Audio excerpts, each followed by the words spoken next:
copy and paste your knowledge articles in any brand you want, or article multi-placement in Zendesk. What does this mean? Well, if you've used Zendesk for a while, or if you're watching for the first time, my name is Dominic. I'm a customer experience enthusiast, and I'm in my 12th year of doing Zendesk. Now, back in the day, in the Stone Age, which was like maybe 10 years ago, when nobody was alive, if you needed to do maintenance to a knowledge base, it used to be a big headache, a big pain in the ass. That was because of the lack of attention, the web portal, as it was called back then, and then it became Guide, and then it became Help Center, and now it became Knowledge. Guys, pick a name for a thing and stick with it. Thank you so much. If you were selling a product in an English-speaking country, for example, in the US, and then you sold the same product in Australia, and in the UK, and in Ireland, and this applies to, for example, German-speaking countries, if you sold a product in Germany, and then if you sold it in Austria, and then in Switzerland, you had to write an article in Zendesk describing that product that you sold. You had to have that article in the same number of countries where you sold that article. Selling the same product in a different country is the same product, so there's the same documentation. What would have varied was very small tweaks to, I don't know, to match legal terms of that country, or to just change a phone number for a specific country. So creating that article and just changing a phone number at the end of it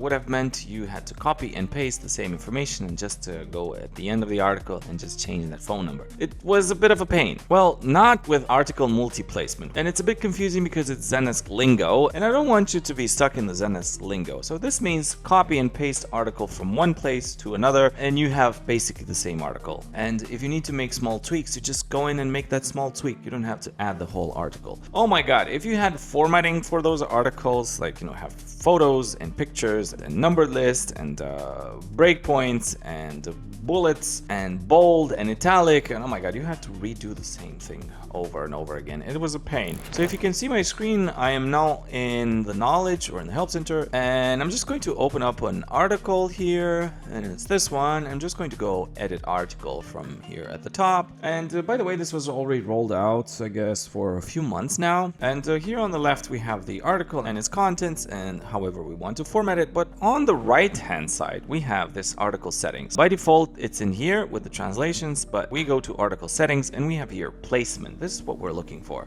So right now it is placed only in here in the Kaido brand and then in the general category. So what do is I go here to this plus, and I am going to make this visible to everyone. I want everyone to see this article. So I just go here to manage sections. So now I'm going to go to some of the brands that I want to publish this article in. So I have a multitude of brands here, as you can see. So I'm going to go in another one where I have a section where this should also appear. So let me just go to this brand, let's say Roca Bank, and let's go to this one, and I have two sections in here. I choose them both, and then you can see them here on the right hand side, and then I just click done, and I just create placement, and there you go. Here they are. They have appeared here in my placement. It shows me exactly where these articles are placed and positioned, essentially. And yes, I'm missing translations. That's a different story. That's a different video, but it's as easy as that. Some conclusions. This is another way for you to save time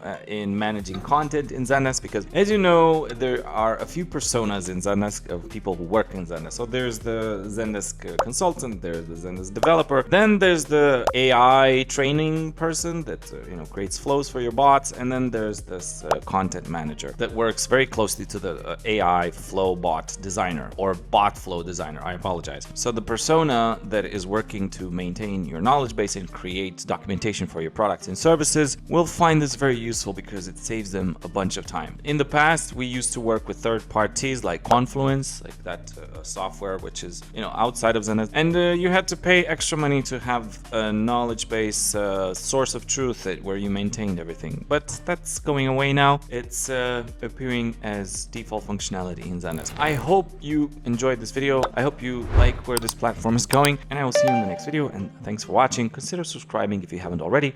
Thank you so much.